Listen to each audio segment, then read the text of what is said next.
Al-Iman TV, sarana penyubur keimanan. Assalamualaikum warahmatullahi wabarakatuh. Alhamdulillah wassalatu wassalamu ala Rasulillah wa ala alihi wa sahbihi wa mawala wa la hawla wa la quwata illa billah, amma ba'd. Ikhwatal iman rahimani wa rahimakumullah.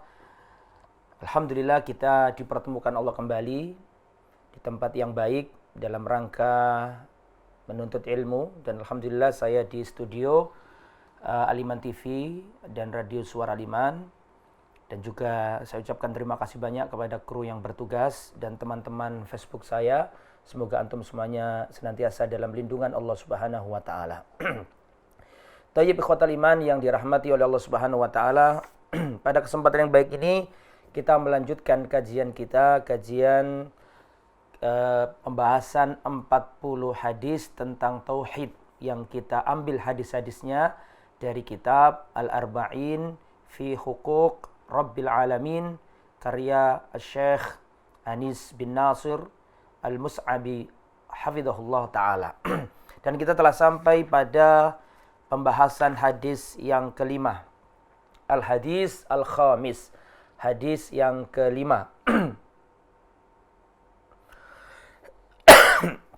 Kita baca terlebih dahulu, nanti setelah kita baca, kita jelaskan secara umum, terus kita akan mengeluarkan pelajaran-pelajaran penting, faedah-faedah yang bisa dipetik dari hadis yang kelima ini. Hadis yang kelima ini adalah hadis tentang masuk surga tanpa azab, tanpa hisab. Tentunya dengan tauhid. Dengan tauhid seorang bisa masuk surga tanpa azab, tanpa hisab. Bagaimana? Kita baca, kita perhatikan, dan silakan dipersiapkan pulpennya, catatannya, kita tulis apa yang kita anggap penting. Thayyib. Hadis yang kelima. An Ibni Abbas radhiyallahu taala anhuma, dari seorang sahabat Nabi yang mulia Abdullah bin Abbas radhiyallahu anhuma, beliau berkata, kharaja alaina an-nabiyyu sallallahu alaihi wasallam faqala. Rasulullah sallallahu alaihi wasallam pernah keluar menuju kami, kemudian Rasulullah sallallahu alaihi wasallam bersabda, uridat aliyal umamu, kata Rasulullah, ditampakkan kepadaku umat-umat. Fara'aitun nabiyya wa ma'ahu ar-rahd, saya melihat, ditampakkan kepadaku ada seorang nabi yang berjalan bersama beberapa orang, tidak sampai 10. Beberapa orang saja. Wan nabiyya wa ma'ahu ar-rajul war-rajulani, dan aku juga melihat ada seorang nabi cuma memiliki satu pengikut. Dan ada seorang nabi yang memiliki 2 pengikut. Kemudian kata Rasulullah sallallahu alaihi wasallam, fara'aitun nabiyya wa ma'ahu wa laysa ma'ahu ahadun. Dan kata Rasul, aku pun melihat seorang nabi wa laysa ma'ahu ahadun, yang dia tidak memiliki pengikut satu orang pun. Jalan sendirian, tidak punya pengikut. Idrufi ali sawadun azimun, tiba-tiba diangkatlah kepadaku, aku melihat ada rombongan manusia yang sangat banyak. Kelompok manusia yang sangat banyak. Fadonantu annahum ummati, aku mengira itu adalah umatku, kata Rasulullah. Jadi Rasulullah ditampakkan ada umat yang banyak sekali. Fadonantu annahum ummati, aku mengira mereka itu adalah umatku. Fakilali, maka dikatakan kepadaku, hadza Musa wa qaumuhu, ini adalah Nabi Musa dan kaumnya, bukan kaummu wahai Muhammad. Fanadartu faida sawadun azimun faqila li hadhi ummatuka. Kemudian diangkat lagi, ditampakkan kepadaku rombongan yang banyak sekali. Kelompok manusia yang sangat banyak sekali. Dalam riwayat dikatakan saddal ufuk, sampai memenuhi ufuk. Sangat banyak sekali. Fakilali, maka dikatakan kepadaku, hadhihi ummatuka, wahai Muhammad, ini adalah umatmu. wa ma'ahum sab'una alfan yadkhuluna al-jannah bighairi hisab wala adzab. Ini yang banyak ini adalah umatmu wahai Muhammad, dan di antara mereka ini bersama mereka ada 70.000 orang masuk surga tanpa azab, tanpa hisab. Tanpa azab, tanpa hisab, 70.000 orang dari umatnya Nabi. Thumma nahadha fadakhala manzilahu. Kemudian Rasulullah berdiri masuk rumah. Para sahabat bertanya-tanya. Loh, Rasulullah mengabarkan kepada kita bahwa umatnya nanti pada hari kiamat sangat banyak sekali. Ya, dan di antara umatnya Nabi itu masuk surga tanpa adab, tanpa hisab, jumlahnya 70.000 orang. Kira-kira siapa mereka ini?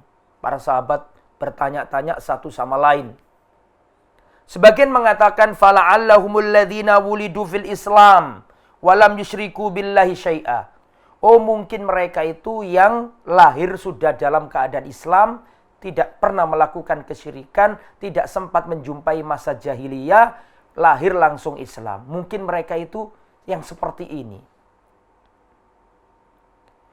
Fadzakaru asya'a. Yang lain menyebutkan ini, menyebutkan oh mungkin ini, oh mungkin itu, oh mungkin mereka itu yang bersama Rasulullah waktu jihad, macam-macam. Mereka menduga-duga. Fa kharaja Rasulullah sallallahu alaihi wasallam fa akhbarahu. Maka Rasulullah keluar, kemudian para sahabat bertanya kepada Rasulullah, ngasih kabar, ya Rasulullah, kami ini bertanya-tanya. Siapa di antara umatmu 70.000 yang masuk surga tanpa adab, tanpa hisab itu ya Rasulullah? Maka Rasulullah menyebutkan ciri-ciri yang masuk surga tanpa azab dan tanpa hisab. Catat, pahami, amalkan. Kata Rasulullah, mereka yang masuk surga tanpa azab, tanpa hisab adalah humul ladzina la yastarqun. Orang-orang yang tidak minta diruqyah. Orang-orang yang tidak minta diruqyah. Wala yaktawun, dan orang-orang yang tidak berobat dengan besi yang dipanaskan. Dengan kai, besi dipanaskan terus ditaruh di tubuh yang luka, dinyoskan kata orang Jawa, di tempat yang luka. Ini namanya kai. Dan orang-orang yang tidak berobat dengan besi panas yang dibakar. Wala yatatayyarun, dan orang-orang yang tidak bertatoyur. Orang yang tidak merasa sial, rumongso apes, ketiban sial. Itu yang ciri yang nomor 3. Ya, jadi yang pertama, yang tidak minta diruqyah, yang tidak berobat dengan kai, dan yang ketiga, yang tidak bertatoyur, merasa sial, merasa apes, dan seterusnya. Kemudian yang nomor 4, intinya yang nomor 4 ini. Wa ala rabbihim yatawakkalun, dan mereka ini orang-orang yang bertawakal, bersandar hanya kepada Allah. Dijelaskan tuh, 4 tipe orang yang masuk surga tanpa adab, tanpa hisab. Tidak minta diruqyah, tidak berobat dengan kai, tidak bertatoyur, dan yang bertawakal hanya kepada Allah. 4 orang ini. Faqama Ukasha ibn Mihsan. Maka berdirilah seorang laki-laki namanya Ukasha bin Mihsan. Faqala, Ukasha berkata, Ud'ullaha an yaj'alani minhum, ya Rasulullah, tolong doakan kepada Allah agar aku masuk dalam golongan 70.000 yang masuk surga tanpa azab, tanpa hisab itu ya Rasulullah. Faqal, maka Rasulullah menjawab, anta minhum, kamu termasuk di dalamnya. Kamu termasuk wahai Ukasha 70.000 yang masuk surga tanpa azab, tanpa hisab. Maka ada orang lain yang berdiri.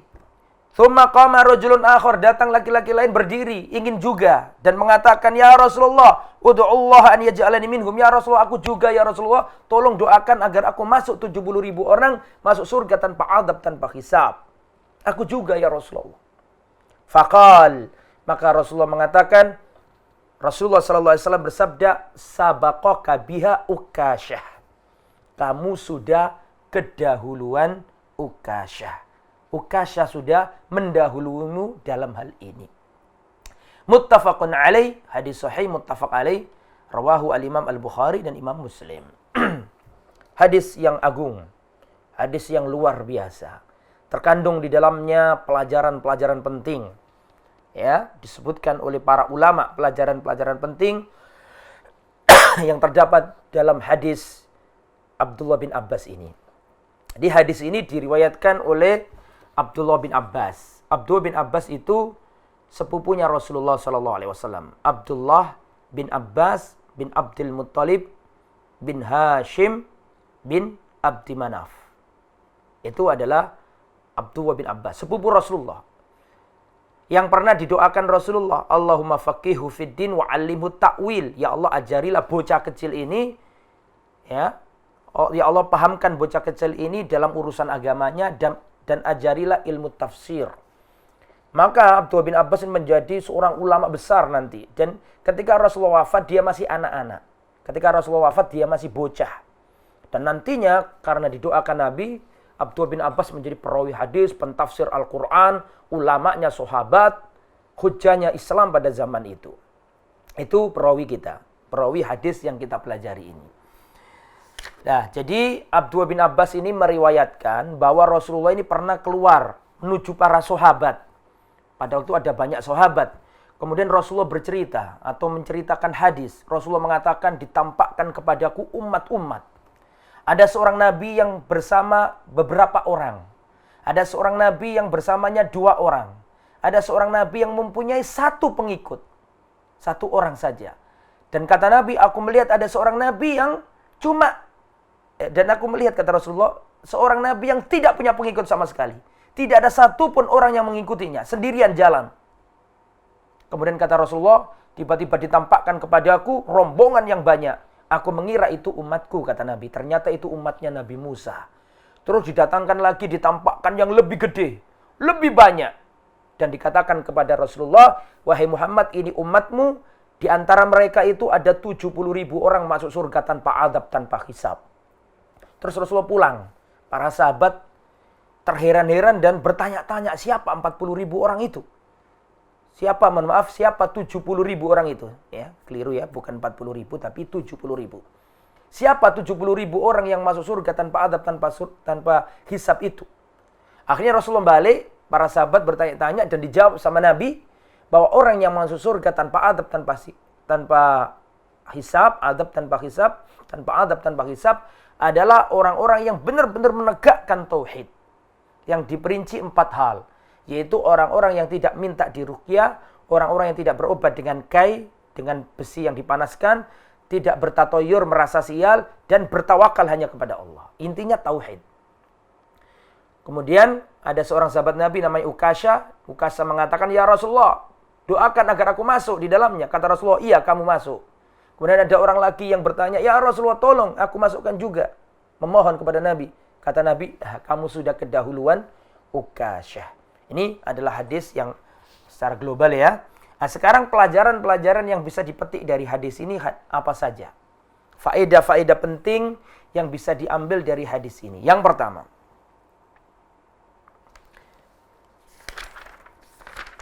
pelajaran yang bisa dipetik yang pertama adalah fadilatu Nabiyina Muhammadin sallallahu alaihi wasallam haitsu uridat alaihil umam. Keutamaan Rasulullah. Rasulullah itu diberi wahyu. Ditampakkan kepada beliau kondisi umat-umat. Ada nabi yang nggak punya pengikut. Ada nabi yang punya 1 pengikut. Dan Rasulullah diberi keistimewaan oleh Allah. Ditampakkan kepada beliau. Nabi-nabi terdahulu. Nabi ditampakkan kondisi nabi dan umatnya zaman dulu. Ditampakkan ke Rasulullah. Ini dalil bahwa Rasul itu mendapat wahyu dari langit. Dan ini pelajaran pertama menunjukkan keutamaan Rasulullah sallallahu alaihi wasallam. Kemudian pelajaran yang nomor 2, annal anbiya mutafawituna fi adadi atsba'ihim. Para nabi itu berbeda-beda tingkatannya dari segi jumlah pengikutnya. Nah, jadi para anbiya enggak sama. Ada nabi yang banyak pengikutnya seperti Rasulullah, Nabi Musa alaihissalam. Tapi tidak menutup kemungkinan ada nabi yang enggak punya pengikut. Tadi Rasulullah mengatakan, ditampakkan kepada aku ada seorang nabi yang jalan bersama 1 orang. Nggak ada pengikut kecuali 1 orang aja. Dan ada seorang nabi yang sendirian, nggak punya pengikut sama sekali. Itu dalil bahwa para anbiya itu mutafawitun, berjenjang-jenjang. Ada yang punya pengikut banyak dan ada yang sedikit. Dan itu bukan tercela. Kenapa? Karena para nabi sudah mendakwakan sesuai aturan Allah. Adapun yang punya hidayah taufik hanya Allah. Nabi tidak diazab. Tidak ada para nabi terus dimarahi Allah dan Allah mengatakan, hei kamu nabi, gak pecus cari umat, masa gak dapat umat sama sekali. Hei kamu nabi, kamu gak bisa berdakwah ya, masa kamu punya satu pengikut saja. Tidak ada. Karena ukuran keberhasilan dakwah bukan di situ. Tapi yang disampaikan sudah sesuai aturan apa tidak. Itu pelajaran yang nomor 2. Bahwa para nabi itu berjenjang-jenjang dari segi jumlahnya pengikut. Pelajaran nomor 3 ini penting sekali. Yang nomor 3 ini luar biasa pentingnya ini. Syekh Saleh bin Fauzan, Syekh Saleh Fauzan, hafizahullah, mencantumkan di antara fadilah dari hadis ini, atau di antara pelajaran yang bisa dipetik dari hadis ini, yang ketiga adalah ar-rad ala man ihtajja bil aktsar wa za'ma wa na'am warad ala man ihtajja bil aktsar, bantahan bagi orang yang mengatakan atau orang yang berhujjah, berargumentasi dengan banyaknya orang. Ya. Dan mengklaim annal haq maksurun fihim, dan mengklaim bahwa kebenaran itu mesti mayoritas. Kalau mayoritas berarti ya benar. Kalau nggak mayoritas salah. Kalau orang banyak yang ikut berarti benar. Nah ini adalah bantahan bagi mereka yang mengatakan bahwa yang benar itu yang banyak pengikutnya. Karena kebenaran nggak diukur dengan jumlahnya pengikut. Makanya tadi dikatakan ada nabi yang punya satu pengikut, ada nabi yang nggak punya pengikut. Apakah kita katakan berarti ini nabi ini yang diajarkan salah? Kan enggak toh, yang diajarkan benar. Berarti ukuran kebenaran tidak dijadikan parameternya adalah dengan banyaknya pengikut apa tidak. Jadi ukuran benar salah bukan diukur dengan banyak dan sedikitnya orang yang mengikuti. Dan para ikhwah yang dirahmati oleh Allah, di Al-Quran itu banyak ayat-ayat yang Allah mencelah kebanyakan manusia. Justru yang sedikit dipuji Allah, yang banyak dicela sama Allah. Mana dalilnya? Banyak di antaranya. Allah Subhanahu wa taala berfirman dalam surat An-Nisa ayat 13. Surat As-Saba ayat 13. Surat Saba 13. Wa qalilun min ibadiyasy syakur, dan hanya sedikit di antara hambaku yang bersyukur. Tuh kan? Allah memuji yang sedikit. Wa qalilun min ibadiyasy syakur, dan sedikit hambaku yang bersyukur. Maknanya apa? Berarti banyak yang tidak bersyukur. Dan Allah Subhanahu wa taala berfirman juga dalam surat Al-An'am, wa in tuti aktsaru man fil ardi yudhilluka an sabilillah. Seandainya kamu mengikuti kebanyakan manusia, seandainya kamu mengikuti mayoritas kebanyakan manusia, niscaya yudhilluka an sabilillah. Niscaya mereka akan menyesatkanmu dari jalan Allah. Berarti di ayat surat Al-An'am 166 ini Allah Subhanahu wa taala mencelah kebanyakan manusia. Wa in tuti' aktsar man fil ardi yudhilluka an sabilillah. Jika engkau mentaati kebanyakan manusia di muka bumi, yudhilluka, niscaya mereka akan menyesatkan dirimu an sabilillah, dari jalannya Allah. Jadi ukuran kebenaran bukan banyak. Ukuran kebenaran itu dalil. Allah Subhanahu wa taala juga berfirman dalam surat Al-Baqarah 249, Kam min fi'atin qalilatin ghalabat fi'atan katsiratan biidznillah. Dan berapa banyak jumlah yang sedikit mengalahkan yang banyak. Ya, kelompok yang sedikit mengalahkan kelompok yang banyak biidznillah. Dan kalau antum lihat di Al-Qur'an itu banyak ayat-ayat yang nasnya seperti ini. Bal aktsaruhum la yu'minun, kebanyakan mereka tidak beriman. Aktsaruhum la ya'qilun, kebanyakan mereka tidak berakal, tidak berfikir. Walakin aktsaruhum la ya'lamun, kebanyakan mereka tidak memahami. Sehingga bisa disimpulkan banyak ayat-ayat Al-Quran yang Allah itu mencela jumlah yang banyak. Dan Allah memuji jumlah yang sedikit. Dan tidak hanya di Al-Quran, bahkan Rasulullah di hadis-hadisnya. Banyak kalau kita kupas satu persatu. Di antaranya hadis yang sering kita dengar, hadis iftirakil ummah. Rasulullah SAW fima makna, qal, iftaraqat al-yahud ala ihda wa sab'ina millah. Yahudi terpecah menjadi 71 golongan. Waftaraqatin nasara ala thintain wa sab'ina millah. Dan orang Nasrani terpisah atau terpecah menjadi 72 golongan. Kata Nabi, perhatikan, wasataftariku ummati ala thalathin wa sab'ina millah. Dan umatku akan terpecah menjadi 73 golongan. Perhatikan. Kata Nabi apa? Kulluhum finnar. Semuanya masuk neraka. Illa millah wahidah. Kecuali satu yang selamat. Siapa itu ya Rasulullah? Ma'ana alaihi wa ashabi. Yang ikut sesuai dengan ajaranku dan ajaran para sahabatku. Loh, dari 73, yang 72 kata Nabi masuk neraka, yang satu selamat. Yang mengikuti Nabi dan sahabat. Berarti yang satu sedikit, yang 72 banyak. Berarti yang 72 malah kesasar. Salah jalan, malah yang satu yang selamat. Jadi Rasul justru di sini memuji yang sedikit dan mencela yang banyak.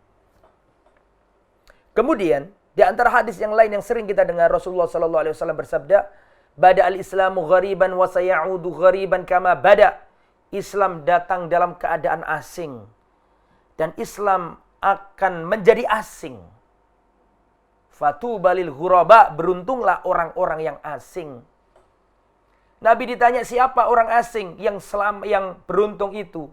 Siapakah orang?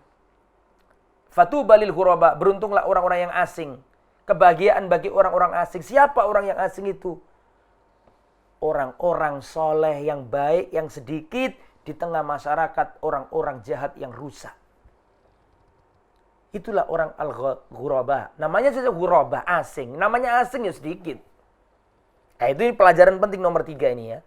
Bahwa ukuran kebenaran bukan banyak atau sedikit. Ukuran kebenaran adalah al-haq, yakni ad-dalil minal Qur'ani was sunnah wa ijma'is salaf. Wa ijma' al-muslimin. Kemudian selanjutnya, pelajaran nomor 4. Annal wajib ittiba'ul haq wa in qalla ahluhu. Wajib bagi kita untuk mengikuti al-haq meskipun yang mengikutinya itu sedikit. Jadi jangan kemudian, oh ini kok sedikit, oh berarti salah. Oh enggak mesti. Yang mengikuti Nabi dulu sedikit. Pertama kali ya, Bilal, orang-orang yang pinggiran, dianggap pinggiran, budak-budak itu masuk Islam. Kebanyakan mereka yang kafir-kafir itu orang-orang kaya, bangsawan itu yang masuk Islam orangnya sedikit, yang jumlahnya enggak banyak dulu awal-awal. Jadi annal wajib ittiba'ul haq wa in qalla ahluhu. Ini pelajaran nomor 4. Wajib mengikuti kebenaran meskipun sedikit sekali orang yang mengikutinya. Pelajaran nomor 5, fadlu Musa alaihi salam, keutamaan Nabi Musa. Kenapa disebutkan keutamaan Nabi Musa? Karena di hadis tadi disebutkan ya, didatangkan rombongan manusia yang sangat banyak. Saking banyaknya sampai-sampai Nabi mengira. Fadonantu, Rasulullah SAW mengatakan, fadonantu annahum ummati. Aku mengira mereka itu adalah umatku. Saking banyaknya. Dikira umatnya Nabi. Ternyata bukan, itu umatnya Nabi Musa. Ada lagi umatnya Nabi lebih gede lagi. Lah, tapi paling enggak di situ menunjukkan bahwa Nabi Musa itu banyak pengikutnya. Itu menunjukkan keutamaan Nabi Musa alaihi salam. Dan beliau itu termasuk ulul azmi juga. Ulul azmi minar rusul ya. Kemudian pelajaran nomor 6, fadilatu hadhil ummah wa annahum aktsarul umam ittiba'an li nabiyhim sallallahu alaihi wasallam. Keutamaan umat Islam ini. Umat ini, yang mana mereka ini umat yang paling banyak mengikuti nabinya. Kalau umat-umat terdahulu itu hanya sedikit yang mengikuti nabinya. Umat-umat terdahulu itu sedikit di antara mereka yang mengikuti nabinya. Tapi umat Islam ini, umat yang sekarang ini, umat yang paling banyak mengikuti nabinya. Ada umat yang Nabi cuma dapat satu pengikut, kata Rasulullah. Ada Nabi yang gak punya pengikut. Subhanallah. Sedangkan Rasul ini banyak pengikutnya. Ini pelajaran nomor 6 ya. Kemudian pelajaran nomor 7. Fadilatu tahqiqit tauhid wa thawabihi. Keutamaan orang yang benar-benar merealisasikan tauhid dengan sebenar-benarnya. Dan pahalanya besar. Masuk surga tanpa azab, tanpa hisab. Orang masuk surga itu ada yang diazab dulu. Diazab dulu. Kalau sudah selesai kesalahan-kesalahannya sudah disucikan Allah, Allah kasihan, Allah kasih rahmat, dimasukkan ke surga. Nah, itu yang ada orang yang seperti itu. Ada yang masuk surga, tapi dengan hisab yang sulit. Dengan hisab yang luar biasa. Dan orang kalau sudah dihisab, ditanya yang macam-macam, dia diazab. Manukishal hisab, faqad udzib. Siapa yang ditanyai hisab, pasti terazab. Jadi ada yang masuk surga tapi diazab dulu. Ada yang masuk surga tapi diberi hisab yang sulit. Ada yang masuk surga, diberi hisab tapi hisab yang mudah. Allahumma hasibni hisaban yasira. Ya Allah, berikan aku hisab yang mudah. Di antara doa yang ma'thur, yang warid. Jadi ada yang masuk surga tapi diadab dulu. Ada yang masuk surga tapi dengan hisab yang sulit. Ada yang masuk surga dengan hisab tapi hisab yang mudah. Dan hisab yang mudah itu enggak ditanyai. Cukup ditampakkan saja kesalahannya dulu, terus dimaafkan sama Allah. Tapi ada yang lebih hebat lagi. Masuk surga tanpa azab, tanpa hisab. Masya Allah, perhatikan. Padahal seandainya kita ini masuk surga dengan hisab, tapi hisab yang mudah, itu sudah luar biasa hebatnya. Masuk surga dengan hisab yang mudah. Tidak ditanyai macam-macam. Cuma ditampilkan saja, ini loh kesalahanmu dulu di dunia. Dulu saya tutup di dunia, sekarang saya ampuni di akhirat. Itu hisab yang mudah. Lah, orang bisa masuk surga dengan hisab yang mudah, itu sudah luar biasa. Lah, ada orang yang lebih hebat dari itu. Masuk surga tanpa azab, tanpa hisab. Langsung masuk surga. Dan itu hanya dimiliki ahli tauhid yang benar-benar merealisasikan tauhid dalam kehidupannya. Dan disebutkan cirinya tadi ada 4 ya. Disebutkan Nabi tadi itu ada 4 di dalam hadis ini. Ada 4, yaitu orang-orang yang tidak minta diruqyah. Jadi kalau dia sakit, ya, meriang, panas dingin, atau kena sengatan kalajengking, enggak langsung minta ke ustadz untuk diruqyah. Tapi dia meruqyah dirinya sendiri. Kemudian yang kedua, wala yaktawun, dan orang-orang yang tidak berobat dengan besi yang dipanaskan, kai. Jadi dulu orang Arab itu, kalau mereka berobat itu pakai besi dipanaskan, sudah panas terus dinyoskan ke bagian tubuh yang luka itu. Dilarang sama Nabi, nggak boleh. Yang nomor 3, wala yatatoyarun, dan orang-orang yang tidak bertatoyur. Orang-orang yang tidak bertatoyur. Nah, tatoyur itu rumongso apes, kuatir ketiban sial. Itu nggak boleh. Nanti saya terangkan pada poin berikutnya. Kemudian wa ala rabbihim yatawakkalun, dan orang-orang yang bertawakal hanya kepada Allah Subhanahu wa taala. Kalau bisa melakukan itu, masuk surga tanpa azab, tanpa hisab, merealisasikan tauhid dengan sebenar-benarnya. Ini pelajaran nomor 7. Pelajaran nomor 8, ibahatun nadhar fil ilmi wal mubahatha fi nusus syara' listifadati wa idharil haq. Bolehnya saling berdiskusi dan saling menebak-nebak, ya, fi nususi syara' untuk melihat nas-nas syariat, dicocokkan ya. Seperti tadi kan Rasulullah mengatakan, yang masuk surga tanpa azab, tanpa hisab, ada 70.000 orang masuk surga tanpa azab, tanpa hisab di antara umat Nabi. Terus Nabi pulang ke rumah, para sahabat bingung siapa itu. Menduga-duga, saling mengatakan ini, itu. Nah, berarti ini bolehnya berdiskusi untuk memahami suatu nas teks dari Rasulullah, itu boleh. Berdiskusi tentang hadis Nabi, boleh. Seperti dilakukan para sahabat. Pelajaran nomor 9. Umku ilmi salaf lima'rifatihim annal madhkurina fil hadis lam yanalu hadil manzila illa bil amal. Dalamnya pemahaman para salaf, para sahabat, yang mana mereka tahu 70.000 orang itu nggak mungkin masuk surga kecuali pasti punya amalan istimewa. Nggak mungkin masuk surga dengan sendirinya, mendapatkan kedudukan istimewa tanpa amal tidak mungkin, mesti ada amalannya. Makanya ketika Rasul mengatakan di antara umatku yang banyak itu ada 70.000 masuk surga tanpa adab, tanpa hisab, Rasulullah pulang. Para sahabat menduga-duga siapa mereka ini? Kira-kira amalannya apa mereka ini? Kok bisa masuk surga tanpa adab, tanpa hisab? Itu menunjukkan kecerdasan para sahabat. Para sahabat paham bahwa nggak mungkin mereka masuk surga kecuali ada amalan istimewanya. Gitu ya. Jadi amalan istimewa adalah tauhid. Kemudian yang nomor 10, khirsus salaf alal khair. Semangatnya para salaf untuk mengikuti kebaikan. Semangat. Sampai menduga-duga, bertanya-tanya, berdiskusi. Ketika Rasulullah datang, mereka langsung bertanya, ya Rasulullah, siapa 70.000 orang itu? Itu menunjukkan semangatnya sahabat dalam mengetahui kebenaran, dalam mengetahui ilmu. Semangatnya para sahabat. Kemudian, pelajaran nomor 11. Larangan melakukan 3 hal. Nomor 11 nih, pelajaran nomor 11. Atau tidak dianjurkan, ada yang dilarang, ada yang tidak dianjurkan. Ya, penjelasan tentang 3 hal. 1, masalah ruqyah, tidak dianjurkan untuk minta diruqyah, 1.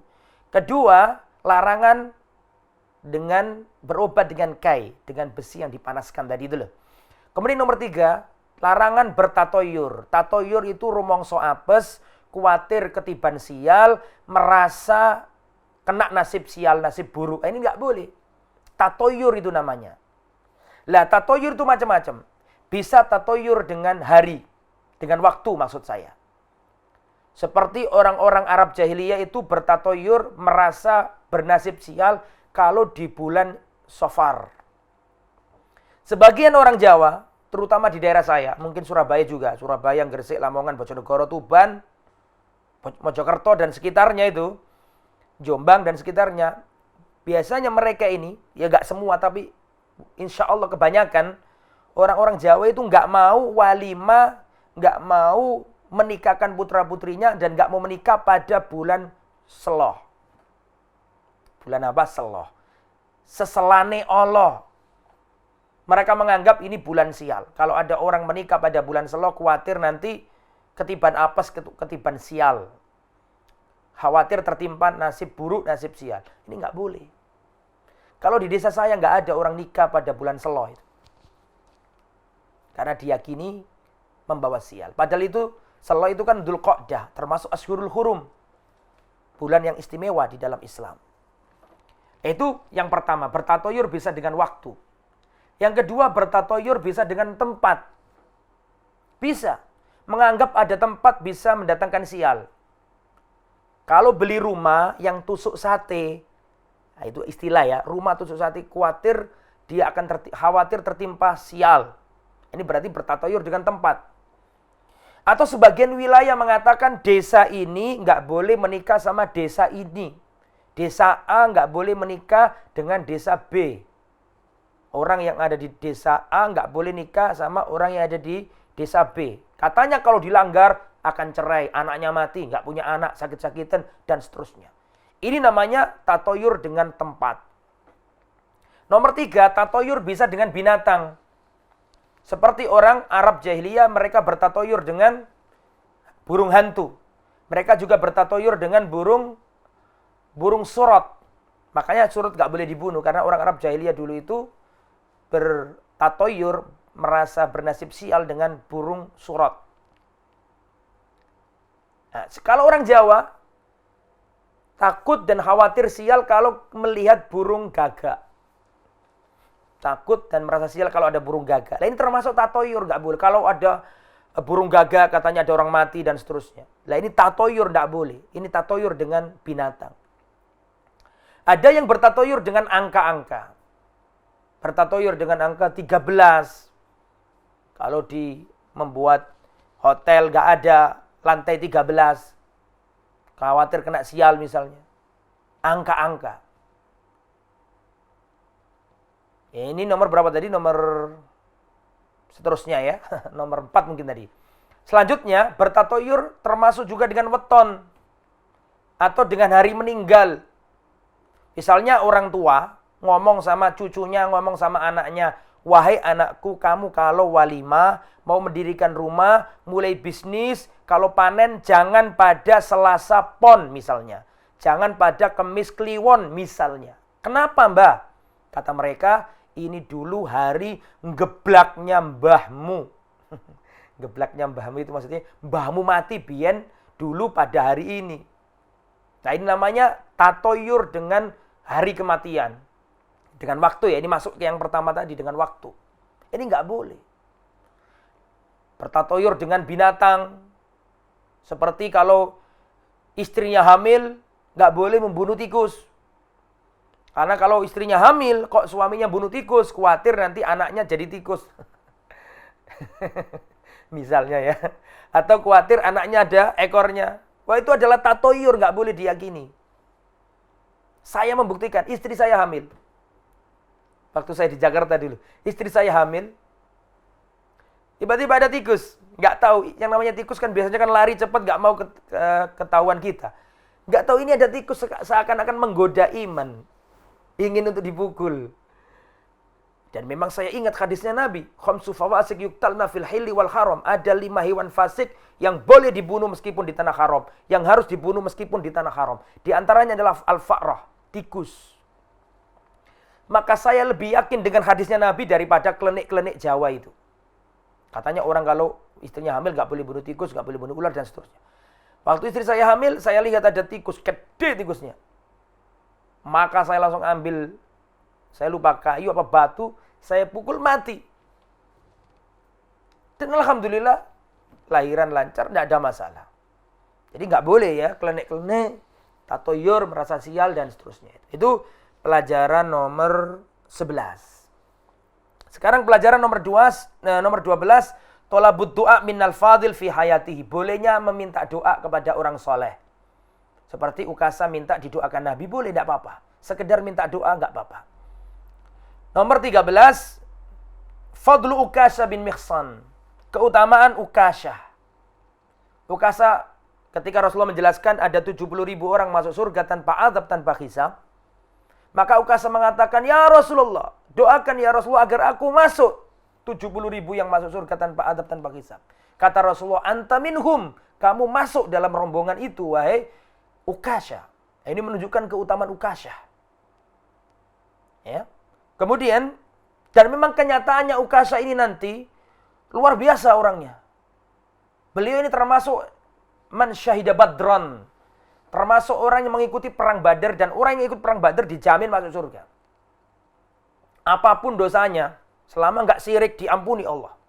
Yang ikut perang Badar jamin masuk surga. Lah, Ukasha ini termasuk yang ikut perang Badar, dan beliau mati sebagai syahid. Fakutila syahidan fi khurubir ridda radhiyallahu anhu fi zaman Khalid bin Walid fi ayyam Abi Bakar As-Siddiq. Dan Ukasha bin Mihsan ini termasuk yang gugur dalam peperangan melawan orang-orang yang murtad di zamannya Khalifah Abu Bakar As-Siddiq. Pada waktu itu panglima perangnya adalah Khalid bin Walid. Ketika Khalid bin Walid menjadi panglima perang, membabat habis nabi-nabi palsu, orang-orang murtad. Dan di antara prajurit Islam yang ikut perang itu Ukasha bin Mihsan, dan beliau gugur dalam perang membela Islam. Keutamaannya Ukasha. Kemudian nomor 14. Isti'malul ma'arid wa husni khulqihin nabi. Bolehnya memakai kata-kata sindiran dan bolehnya kita dan juga dengan akhlak yang mulia. Jadi saya ulangi ya, Rasulullah itu akhlaknya mulia.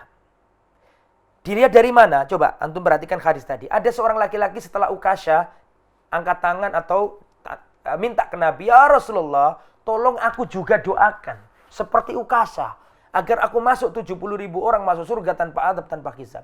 Nabi mengatakan, sabaqaka biha Ukasha. Kamu sudah kedahuluan Ukasha. So, perhatikan, Nabi tidak mengatakan, enggak, kamu enggak masuk. Nabi enggak ngomong gitu. Nabi enggak ngomong, lah aku enggak mau. Nabi enggak ngomong gitu. Nabi enggak mengatakan, lah kamu enggak masuk. Nabi juga enggak ngomong gitu. Tapi pakai kalimat yang halus. Sabaqaka biha Ukasha. Kamu sudah kedahuluan Ukasha. Dan ini juga belum tentu orang yang bertanya kedua itu enggak masuk. Bisa jadi masuk. Tapi sengaja ditutup pintu ini oleh Nabi. Supaya enggak semua orang nanti ngomong. Ya. Nah itu pelajaran yang terakhir. Nomor 15. Satu dara'i li alla yakuma man laysa ahlan fayaruddu. Au fayuraddu. Wallahu a'lam. Satu dari menutup celah, menutup pintu agar orang yang tidak berhak itu jangan sampai mendapatkan doa dari Nabi. Karena itu kalau dibuka nanti orang-orang munafik ikut. Ya Rasulullah, aku doakan ya Rasulullah, aku doakan. Nah, nanti bahaya ditutup sama Nabi. Sabaqaka biha Ukasha. Dengan kalimat yang elegan. Kamu sudah kedahuluan Ukasha. Nabi enggak mengatakan kamu enggak masuk, enggak ngomong gitu.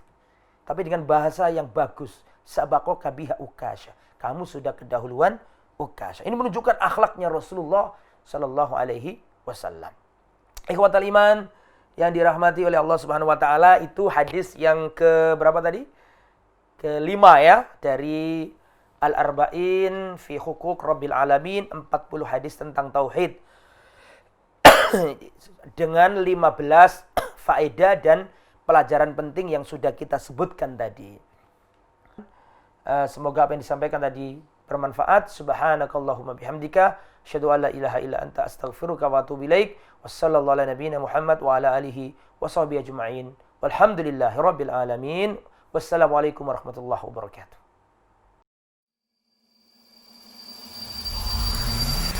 Al-Iman TV, sarana penyubur keimanan.